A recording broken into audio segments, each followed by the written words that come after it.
Travel कर रहे हैं श्रृंगवेरपुर में, जो कि 1 घंटा दूर है करीब करीब प्रयागराज से। और बहुत स्पेशल प्लेस है जहाँ पर राम जी की फ्रेंडशिप के बारे में और पता चलता है हमें। राम जी वहाँ से मिले थे और मौसम भी बड़ा अच्छा हो रहा है। और उससे जस्ट थोड़ा आगे वो जगह है जहाँ पर राम जी और केवट वाली लीला होती है।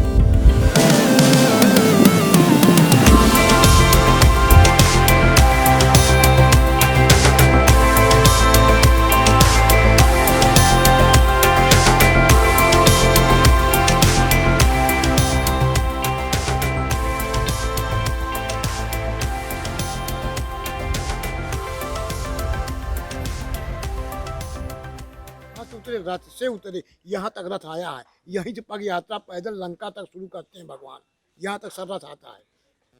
उतरे राम देव सर देखी अकीन दंडवत हरस दिशे की। जब भगवान रथ उतरे उनकी दिश माँ गंगा पड़ती है। गंगा जी को प्रणाम किया। यहाँ का राजा केवट था। अब देख रहे हैं सब थोड़ा बना है। जी जी, जैसे भगवान गए हैं वही सीन बनाई गई।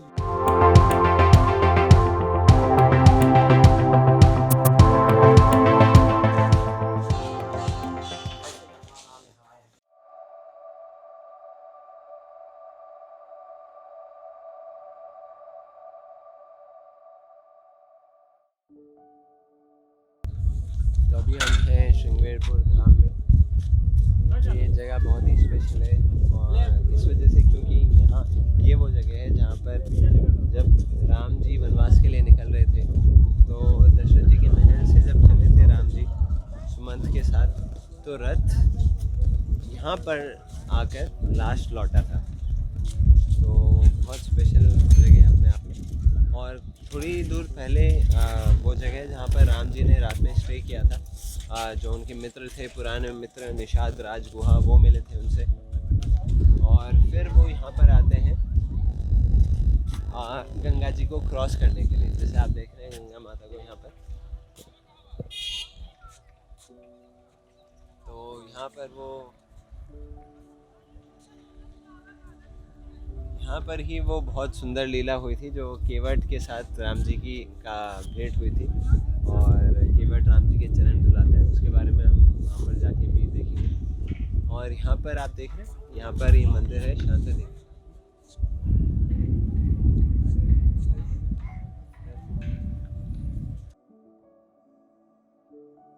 तो शांता देवी कौन है? राम जी की ही सिस्टर थी जिनको दशरथ महाराज ने रोमापाद जी को दे दिया था। और फिर जब शांता देवी थी तो उनके विवाह के लिए फिर ऋषि श्रृंग से उनका विवाह कराया गया था। हुआ ये था कि यहाँ पर एक बार पूरे राज्य में अकाल हो रहा था। तो ये हुआ था कि ऋषि श्रृंग आएंगे तो अकाल हट जाएगा, बारिश होगी। तो जब वो आए तो उनको ल्योर करके लाया गया था यहाँ पर। तो वो फिर डरने लगे कि ये ऋषि अब श्राप दे देंगे कि उनको स्त्रियों के माध्यम से उनको आकर्षित किया था। तो एक बार वो यहाँ पर आ जाते हैं तो दशरथ महाराज और रोमपाद जी स्पेशली रिक्वेस्ट करते हैं कि आप इनसे विवाह कर लीजिए शांता देवी से। तो फिर वो उनसे विवाह करते हैं और फिर दोनों का मंदिर यहाँ पर है। और जो ऋषि श्रृंग होते हैं वही पुत्र कामेष्टि यज्ञ करवाते हैं दशरथ महाराज जी का। तो यहाँ पर लोग मानते हैं कि इन्हीं की वजह से राम जी आए थे, राम जी का अवतार हुआ था। तो बहुत पुराना मंदिर है और बहुत डेवलप हो चुका है ये पूरा एरिया। बहुत अच्छे से फैसिलिटीज भी दी गई हैं यहाँ की हम तीर्थ यात्रा।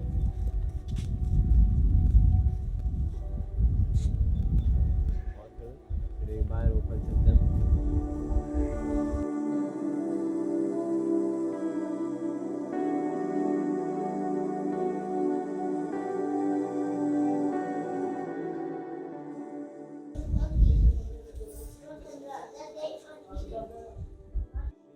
ये सिंगी श्री महाराज जी हैं। इन्हीं के नाम से ये सिंगवेरपुर धाम पड़ा। ये शांता मैया ये राम की बहन है। यही सिंगी ऋषि महाराज अयोध्या जी गए, यज्ञ करवाए, तब राम लक्ष्मण भरत शत्रुघ्न का जन्म हुआ। और वहाँ पर वो पुरानी मूर्ति है सिंगी श्री महाराज शांता मैया की।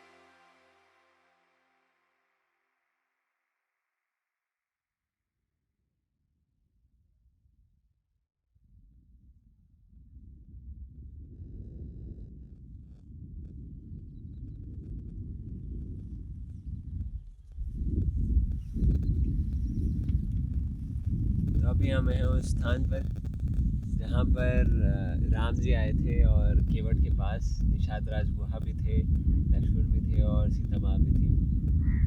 तो जब राम जी आते हैं केवट के पास तो ऑलरेडी ऐसा मूड चल रहा होता है कि ठीक है आप वनवास के लिए जा रहे हैं। निषाद राज भी बहुत सीरियस रहते हैं गुहा की, ठीक है राम जी अभी जाएंगे 14 साल के वनवास के लिए और पता नहीं फिर उसके बाद शायद मिलने को होगा।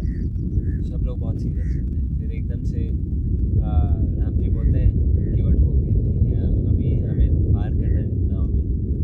तो केवट एकदम से वो ट्विस्ट ले आते हैं उस पूरे मोड में। वो बोलते हैं नहीं नहीं नहीं मैं अलाउ नहीं करूँगा आपको। तो राम जी बोलते हैं क्या हो गया, सब लोग एकदम हक्के बक्के राम जी को ऐसे वो बोल रहे हैं। तो बोल रहे हैं कि मैंने सुना है आपके चरण एक पत्थर पे पड़े थे और वो स्त्री में बदल गई थी और मेरे घर पे मेरी पत्नी है, मेरे से वही नहीं संभाली जा रही है। तो राम जी मुस्काने लगे और सब लोग मुस्काए। तो बोले ठीक है तो मैं क्या करूँ मुझे तो ना ये नदी पार गंगा माता को पार करना है। तो केवट बोलते हैं ठीक है तो एक बार मैं आपके चरण अच्छे से धो लेता हूँ, सब कुछ ठीक कर लेता हूँ, फिर आप चल सकते हैं। तो राम जी बोले ठीक है आप ठीक है आप बैठिए इधर। और यहीं इसी गंगा माता से पानी लेकर केवट राम जी के चरण अच्छे से धुलाने लगता है और चरण धोने के नाम से उनके चरण अच्छे से मसाज करते हुए उनके चरण धो धो के फिर वो पानी कलेक्ट करके खुद भी पी रहे हैं, अपने वो अपने सगे जो घर वाले हैं उन पर छिड़क भी रहे हैं। सब लोग बड़े मुस्कुरा रहे हैं। बहुत देर हो गई और देखते देखते वो सीता माता के प्रति ऐसे कर भी रहे हैं कि देखिए हमें सेवा मिल गई है और सीता माता को बड़ा अजीब लग रहा है। तो इस तरीके से होने लगता है। फिर राम जी बहुत समय हो गया तो राम जी बोले हो गए अभी चले। तो फिर केवट को बोलते हैं हाँ राम जी अब आइए आप चलिए। तो फिर वो राम जी को पार कराते हैं और पार करते समय फिर वो अपना कुछ मांगते हैं कि अभी मैं नहीं लूँगा और जब आप वापस आएंगे तब आप मुझे दीजिएगा, अभी मैं आपसे कुछ स्वीकार नहीं करने वाला। तो ये पूरी कहानी होती है, ये पूरी लीला होती है इस स्थल पर। और जो इसके पीछे बैकग्राउंड है वो केवट कौन थे, केवट कोई आम आदमी नहीं थे। ऑफकोर्स जिसको भी राम की सेवा मिल रही है वो कोई आम आदमी नहीं है। पर सीता माता को देख देख कर केवट क्या दिखा रहे थे, ये केवट वैकुंठ में एक कछुए थे जो नारायण के चरण जब वो सागर पे लेटे हुए थे तो बस वो क्षीर सागर पर टच कर रहे थे। तो बार बार वो कछुआ आके उनके चरणों को छूना चाह रहा था, पर लक्ष्मी जी के पास अधिकार है नारायण की चरण सेवा का, तो उस कछुए को वापस भेज देती है। तो क्योंकि आध्यात्मिक जगत में ये इच्छा की गई थी प्रकट, तो उस इच्छा का पूर्ति यहाँ पर होती है केवट और राम जी के लीला की।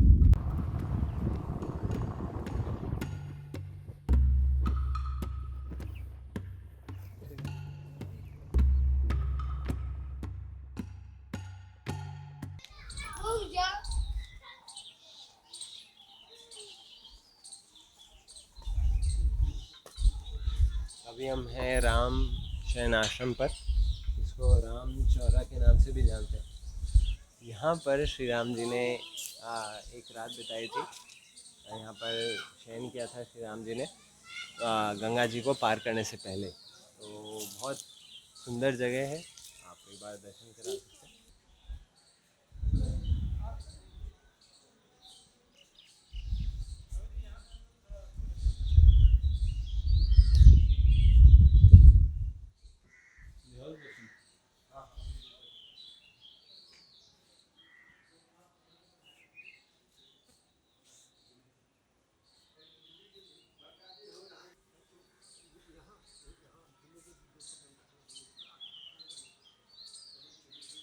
तो ये वो अति सुंदर जगह है जहाँ पर सीता माता, राम जी और लक्ष्मण जी आए थे, बैठे थे। तो एकदम से क्या हुआ, बहुत सारे लोगों ने उन्हें घेर लिया और लक्ष्मण जी को लगा कि कोई आक्रमण कर रहा है हमारे ऊपर, कोई घेर रहे हैं सब लोग। तो सब लोगों ने उनको घेर लिया। जो स्त्रियां थीं उस भीड़ में वो अलग अलग तरीके से आवाज़ करने लगी।